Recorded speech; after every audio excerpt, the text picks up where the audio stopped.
Out of all the main Disney villains I've mentioned that frequently show up on the official lineup, the one I really haven't mentioned that much was in fact Cruella de Vil. Not because I didn't like her, that is far from the truth when you consider all the Disney villains both past and present, but how I just really didn't know what to say. Because her attributes as a villain are fantastic with no greater powers, acting as this regular deranged human acting on impulse in the world of fashion against this cute group of Dalmatians to skin for their fur whom any sane person does not want to do. As they say, she really became a symbol of greed, chasing after a certain desire no matter the cost, represented in her name that resembles Cruel Devil. A wealthy, spoiled brat who values her own personal looks above all others that relatively was easily translatable into live action as much as its animation. Like looking back on all the villains, you can really say she was real enough to be an actual villain in society despite the cartoonish persona that most all know. A simple fact demonstrated by the second live action remake that Disney ever did in 1996's 101 Dalmatians with Glenn Close starring as Cruella de Vil. Though the film might not be the very best as par for the course for most of the remakes, still at least better than most of them anyway, her performance as the villain was one of the best that Disney had to offer and that they ever saw at this point that most critics and audiences loved so well that she even got a Golden Globe nomination for. It was a role that quite literally you could say brought the animated character to life in the best possible way, and no other actor has come quite close in the Disney pantheon. We're saying all this, you're actually probably thinking, why aren't I talking more about this character in a positive light when this video says otherwise, by the thumbnail as you've seen? Why shouldn't I make a video straight praising both the original animated character and the great live action counterpart? Well, it's all simply because the film they made a few years ago, called Cruella, is a great example of how not to tell the story of your good villain. Because now we have entered this era where they're slowly putting work back into villains like the Half-Baked Wish movie and of course the Villain's Land announcement, after slowly not involving them at all in their animated films or weakening the sympathetic motivations in live action. The ones where we're trying to encourage the company to realize the impact potential of each villain that they've ever done and that they've forgotten to do all this time.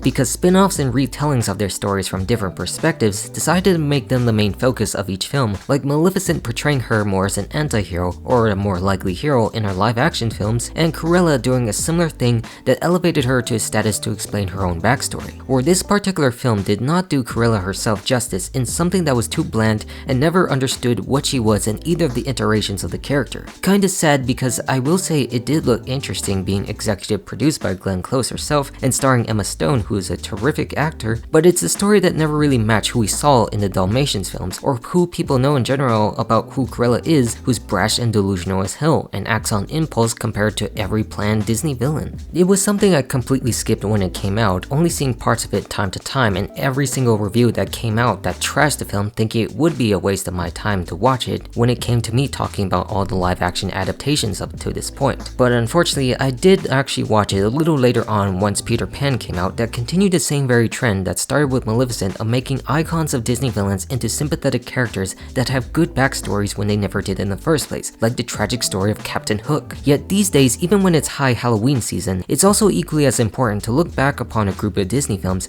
that made unnecessary decisions, explaining things that the audiences never really needed to explain, which was already well rewarded by its original counterparts. A more fitting statement to drill in how all viewers don't need these films to exist if they do nothing worthy of the character or its world as an excuse to fill their live action department with films like Mufasa coming up. I mean, I know I've brought this up countless times to this day, but the more we get closer to the reveal or release of the film, the more we see how they haven't stopped doing these sympathetic backstories, since Scar is also a main character going through the same origins as Taka growing up with Mufasa, which parallels in Cruella in terms of its basic story between the other great works of cinema that they were actually inspired by, as important to showcase that they aren't great decisions at all. And sidetracking all of this Cruella talk for a moment, let's just focus on the fact that this new trailer of Mufasa presents something similar in the case of this movie of what had happened, or even Peter Pan with the hook of who they came to be, what they are as sympathetic villains. Scar comes from this royal family as Prince Taka, and Mufasa is the stray lion who gets adopted apparently, which doesn't make sense if we continue to retcon the original story. Such a storyline where you're rooting for their relationship to grow and develop to become who they are, when Scar becomes the villain and then eventually gets eaten by a bunch of hyenas, if that makes any sense, and how this film is meant to be a journey from her own perspective of getting what she wants to become that same villain we all know too, and how they continue to do so in the future, as it seems like a good marketable idea for some reason when it's not. Cause if they aren't willing to stop making these, we need to be willing to show all these mistakes of the past so we don't watch what they do in the future if more better films are to come out of it. That the films should financially fail so that they could really learn their lesson, because they still aren't willing to stop since they already started so long ago at this point. Or point out other than those facts, prove while watching the first adaptations like the 1996 film that good performances and good villain development can come if they're willing to make it with the heart rather than the profit. I mean, who am I kidding? What am I saying? Nothing good would ever come out of the live action division these days. But hope is all I have left, so let's dive into this film of a villain who becomes unvillainous as can be as its main hero. But before we officially begin, I just want to let you know that this isn't a bad film by most means. Emma Stone has a great performance in the film, but it's not enough to justify who Cruella de Vil is, whose name understands who she was meant to be in the pantheon of Disney villains that are mostly evil above all and feel right justifying themselves against the drags of society that they would believe. Like, we can admit the fact that you and other critics can see that this is well made, but it's a terrible film when you consider all the actions that justifies its way forward. So to begin things off, we learn of a girl named Estella Miller, who is also the narrator in Cruella, whose talent is for fashion. This is where you also get to see how she was born with her black and white hair, or more broadly how this film was a core basis for learning about the things that never needed to be explained. The stuff I cover with Pinocchio as the last example, bigger of what each new films do, but how this is a staple being focused on Cruella. Each action that is taken within the world is a reference to said events in the future that actually makes her who she is, which doesn't actually need to exist. Where I want to say for now, that I understand the perspective of how you can actually like this, treating it as its own alternate origin as much as Maleficent did, which I initially enjoyed for a fresh different take. But when you take the ending into account of this film and certain choices like this one and all the other films that are supposed to be like the villains they are meant to be, like Cruella in this film that we've grown to know, it ultimately fails in understanding such a character, hence why we still have to compare it to its negatives. A balance of trying to be different, which is great, but still familiar, which is bad when you think about how it happened. But this child named Estella is a troubled one who keeps getting into fights, forcing them to move. A fact that also relates to how she became Cruella because of her terrible traits that come out, eventually named by her mother Catherine as this split personality. They take a stop at this place called Hillman Hall, I wonder what that name would lead to in the future, where she tries to seek to get some money, but how Estella takes some curiosity with her inside the party before being chased by the owner's Dalmatian dogs, which ultimately pushed Catherine to her death. A part where you may notice that this film continued a new trend of these Disney live action films not using real animals that much, but CGI visual effects to make them interact. Something so terrible, so idiotic, that it just wasn't necessary to even do because of the fact they use real dogs in the film for most shots, but spliced in action with this animated CGI. Why, you might ask? I really have no idea other than the basis of how they needed such animals to interact, or maybe the CGI success of Lion King thinking that they could be successful putting realism off when that didn't work at all. It just makes no sense for them to do if we take the 1996 film into context that rarely, if ever, even used them and had real dogs and other animals interact within the story. They trained them well enough to do their job, where I guess this just wanted to save time for that one important shot to highlight what was happening, or even add some bit of expressions to the dogs to make them against the hero. Like, you know, I get the aesthetic they were going for in the film, which I love mostly the fact it takes place in the 70s as an interesting period for fashion, especially that of Cruella's type, but most of the visual elements just feel cheapened down when they try to elevate things that don't need to be elevated, and evidently using Dalmatians in her backstory responsible for the death of her mother seems wrong to do so. A fact where most people on the surface could have thought contributed to the reason that she was against such dogs, like saying Dalmatians killed my mom. So stupid, right? But how that wasn't really the overall intention for the real antagonist of this villain-focused protagonist story. I mean, for a character like Cruella, it's important to include the Dalmatians in some way, but the way they started it off with them pushing her off a cliff right next to a woman who becomes our main villain of the story just doesn't sound right. It's hilarious and borderline parody at this point of the story of a fact that you would include something like this in the future in a theme of how you know the film is supposed to explain things that makes Cruella Cruella. And so because she lost the necklace, she thought she was responsible for killing her mother, making her an orphan on the run before she meets Jasper and Horace, living in London committing crimes, making a life for themselves. It's an interesting choice though, where they all meet as friends at this certain age, where she's more respectable to them as a family rather than how she treats them as cronies in the original films, being bumbling idiots that she just hired, but how it's more justifies her as a hero or anti-hero or whatever you want to say, since they still make it a point to highlight how she wants to be bad or whatever to actually make her story grow. I just really don't get it myself, but it is how it is, I guess, for the logic that they're trying to go for in her original story. But they still have a fun sequence to how she uses her fashion talents in certain circumstances to steal what they need to steal. I did forget to mention that Anita Darling is also in this, as it was described that they knew each other since the school days, which they did, but how it's not exactly like you would expect things to go since they take this certain route. But the true story actually begins when Jasper gives her a birthday present where they get her a job at the house of the baroness. At least one of her stories of a fashion designer whom she dearly admires. But how the job ends up being a janitor where she can't use any of her talents until she gets drunk redecorating a window display that manages to catch the attention of the film's main threat in the baroness herself, who is impressed by the display, managing to get her job closer in her circle. And all the scenes up to this point are showing us more of a character who you want to root for, who wants to do better in her life for the passion of fashion, and of course her own mother's death, as you should for the main protagonist. That she's slowly getting recognized for her talent that's been there since she was young, now working for the esteemed fashion designer, of which serves as another basis of her own personality in the future as Miss DeVille. Because the character we see Estella first works for is noted for a very strict, cold, self-indulgent attitude, working hard to keep herself at the top of the line. One who really doesn't want to recognize the talents in others on the surface as to keep them down, as she wants to stay at the top, using them as if it benefits her in the long run. Stuff that really means to be the catalyst for who our main protagonist is meant to be in some way, stealing traits from other characters as that made any sense,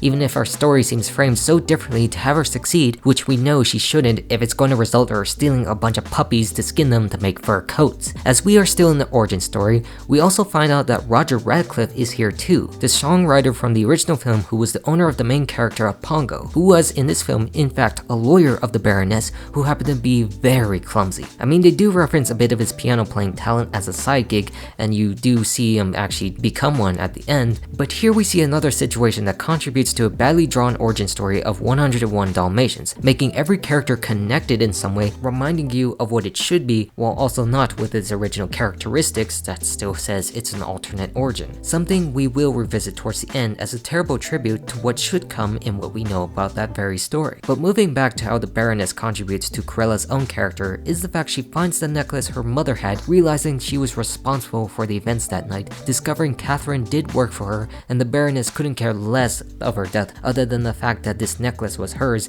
thinking she stole from her. The turning point that has Estella plot her revenge against her and officially using the Cruella persona introduced at the very beginning for her brash attitude to get to her end goal. The reason why Cruella exists at all is because of the fact this woman who she was inspired by was responsible for the death of her supposed mother, which is lame as hell compared to the simple fact of a woman who was probably born a snob. You know, the ones we saw at the very beginning of these films, you would have thought it would be a different circumstance that she was raised as a spoiled brat, but that's not the case because, you know, it's just this girl who wants to rise to the top. It's fine to have something like this that can showcase a person's descent, but basing it off of these facts of another who deserved to lose doesn't sit right with me, since they don't take the proper steps to even show that. It never wants to tone it up with the absolute craziness that we should display of their very character. We should talk about this now because of how these whole setup heists take a long time to get to, with an extra hour left in the entire film up until this point of the scene you're seeing right now. A big criticism I heard was the runtime itself being over 2 hours long, and I fully agree with that. These sequences, although elaborate build-ups, do not add much in value to learning Cruella's entire backstory when they drag on longer than it needs to be. This doesn't mean having these longer films are bad. I advocate for other Disney films being longer to flesh out what movie they were trying to go for that ultimately didn't work with its shorter runtime, but then how all movies are different. You can tell a lot more with less in it, or the other way around, depending on what you're looking for that hits right. But a film like this shouldn't be a drag to watch, learning about an eccentric Disney icon that Disney villains love to have these days. I just don't feel invested, and I feel bored out of my mind trying to watch this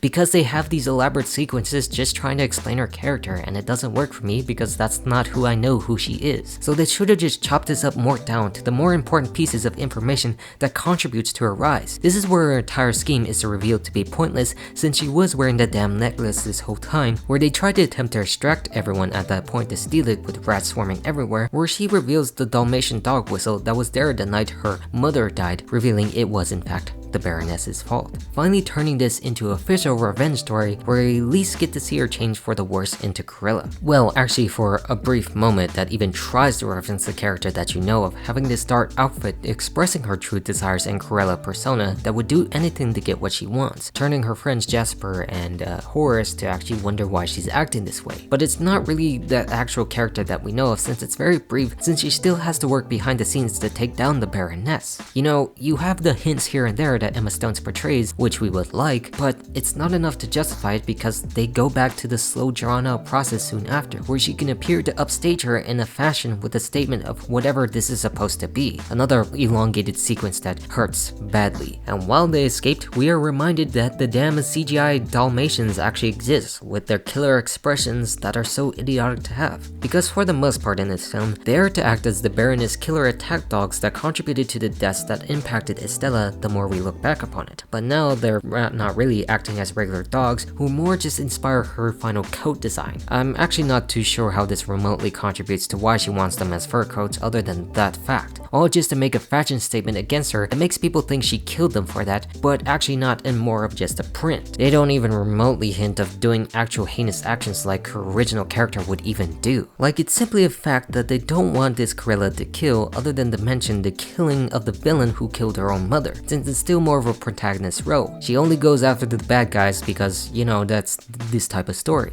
This is where we start comparing the other two main villains. In the first original version of Cruella, it's not really explained to why she wants to skin the dogs, and moreover the fact she likes puppies for their fur coats, which looks good on someone like her. Very evil, very dastardly. And Cruella's soul animator in Mark Davis said he wanted her to move like someone you wouldn't like, and thought of people who do not listen to any other voice other than their own and thus dominate the conversation in a situation, knowing people who are, you know, monsters. Everything that is to suggest that you're not supposed to like someone who supposedly moves and talks down to anyone but their own. And in the live action film, they actually do explain more of her motivations in the right way, where the Dalmatians' fur, especially that of puppies, are soft and fine, unlike an adult dog, that she needs the best feeling texture to fit her design of coats that she just loves to show off herself, as demonstrated also when she got a taxidermist to skin and kill a Siberian white tiger from the London Zoo, stuff that clearly isn't legal by any means, but in service of what she wants to actually do. That we're reminded in this version of the live action film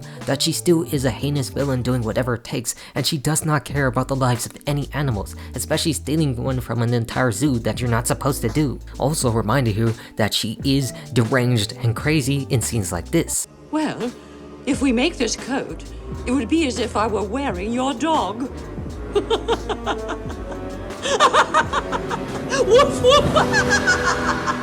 I mean, looking at scenes like this with this attitude, I'm not sure how this version of the character is going to end up that same way if you think all of this relies on this revenge plot to topple an empire of fashion. She just doesn't even come close to that. And any hint of that character only had to be a minor reference, like in the beginning where she watches TV where they had this evil type of laugh show again that demonstrates the problem her entire personality was shaped by circumstances and other individuals rather than her own. Other than the Dalmatian print, this Cruella doesn't even come close to wearing that as a fashion statement. No coats of any dead animal. I mean, I don't know, maybe the sequel that they were planning to do would dive more into that aspect, but not this one apparently, that just tiptoes around the true identity of her character that only exists through circumstantial references. You know, just like everything that Disney likes to do these days that attributes to their past and not moves to its future. It's just very safe for a movie where you can like its style or direction, but how it just doesn't amount to anything, including when she learns that she didn't kill the dogs and decided to kill her, and blame it on her friends who she's supposed to treat like shit in the future. But fortunately, she got saved by John, who reveals that she was in fact the daughter of the Baroness this entire time, where one of her maids, in Catherine, was charged in raising her as her supposed mother because they actually had hearts when she didn't, marrying a baron for his money who actually wanted to care for a child, but she didn't because she didn't want to get upstaged by other individuals except herself. The events that show us that make sense for her character to have a bad side because she's related to a woman who kills others for stuff she wants and is a reflection of her own, which actually becomes becomes more lame the more you think about it because her entire personality is being based upon her mother. It's kind of worn out and cliched up until this point that they decided to do this because it doesn't make Cruella her character of her own, making her trying to be better than what her mother was, who attempted to kill her when she was young, when you could have had a brat that grown up that took whatever she wanted because it looked good. Like, there's many of those characters and many more ways you can make a character what they are that's more logical rather than sympathetic and only tie in cameos to its origin. You don't have to sprinkle all these circumstances that say, hey, I like this idea, let me use it because that's stupid, all for them yet again to hatch another secret heist plan to take down the baroness. Not to kill her this time, but just to frame her as the murderer nobody knows quite yet. Also, one final reference to complete her origin as Cruella de Vil character, because this new car they stole was called Panther de Vil, hence why she calls...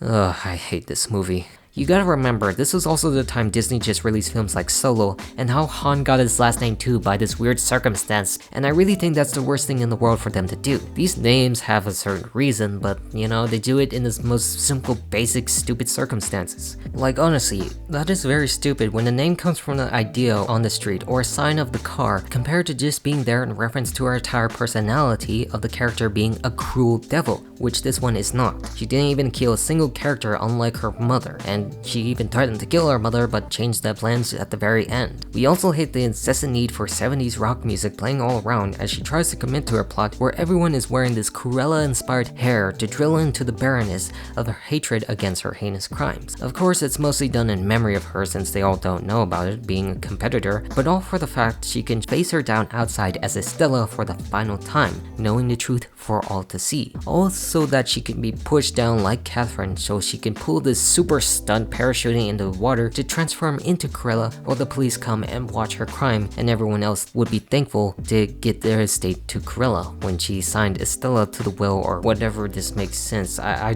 really don't get this at all. I don't get any of this sequence. The way she lands in the water also just doesn't look remotely good at all, and weird as hell. This is just dumb. Plain dumb, and that's all I can really say about these certain events, causing her to own the estate and not sure what to really feel or say, or the fact that they dug a grave for Estella, who they don't even have the body for since she's right there, or the fact that all the other people don't act super surprised when they see Cruella right there, or the fact that she actually got to that point even though she was in the water and she was clearly wet and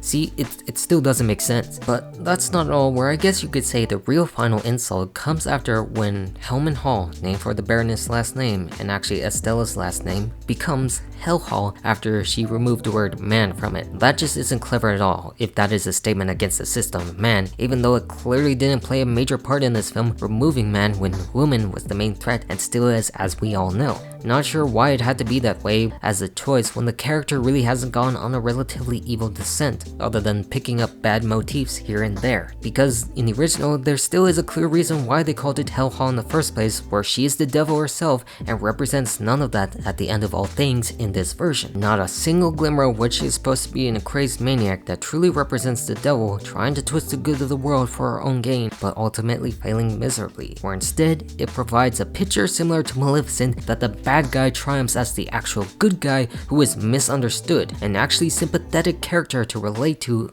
its audience. I thought I could accept these choices in the first place with that film, but the more they did it, seeming like every time they made live action films with these villains, I feel like they lost the meaning of their original purpose at all. We team up with a bunch of writers these days who thought they could explain it well, but then wrongfully understood the characters and their assignments of whose animation express evoked certain feelings, making her a character of careful planning with these elaborate heists when she does not have those in the original, acting on impulse and spur of the moment ideas. Her design with the coats and her own animation matched her exaggerated larger-than-life persona, and this completely failed in every single way. Sure, you might have a sequel plan, but I'm not sure what more you could do with that leads towards certain events of the original film when it ends on this very note like we mentioned here. This is where it's revealed that Cruella gave her old friend Anita, who helped her take down the Baroness throughout the film, a puppy Dalmatian named Perdita, and then give Roger, the lawyer whom she kinda caused to get fired because the baroness hated her, get another gifted puppy named Pongo. Finally ending things on the note of how all of this came to be, because above all, this was just really needed to tie things together, huh? Never mind the fact that these dogs could have just been adopted at the shelter like anyone else could, but how it's this master plan by Cruella herself to actually give these puppies to them. Okay, sure, I can understand your best friend getting a dog, but Roger, you hardly know each other other than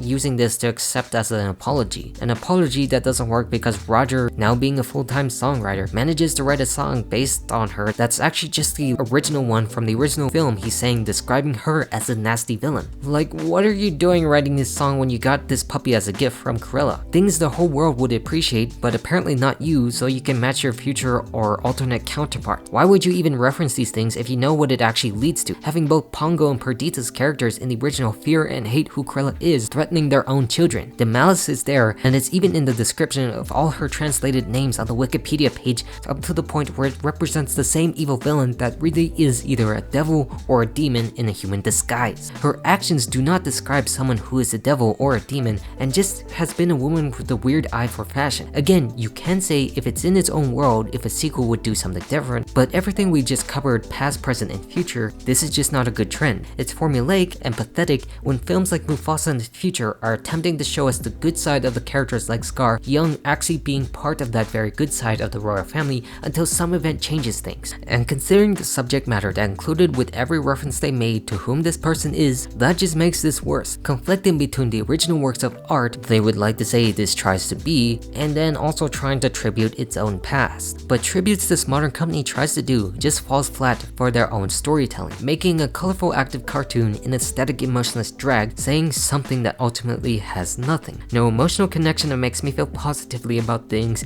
and a complete waste of my time that never wants to be remotely making a villain film on its own. Because at the end of this video, I would really like to ask, why haven't we really made a villain film? Not villains who serve as heroes or anti-heroes in their own spin-off stories, but ones that descend into the madness they were meant to be, doing bad things against good. Yes, we may have had areas of Disney more dedicated to putting villains on the map in some way, which is good, but this department of live action needs to find some soul searching, if it even has, since that's not the case. All for them to try to restore the meaning of evil to its antagonist against a supposed protagonist. If they don't serve that purpose well in any remote sense or have a backstory that contradicts every single action, you cannot say these films deserve to exist because they don't. And now how I just want to end things here, since it was hardly worth my time in the end, and certainly the results of this channel would feel that. So I'm all done. Goodbye.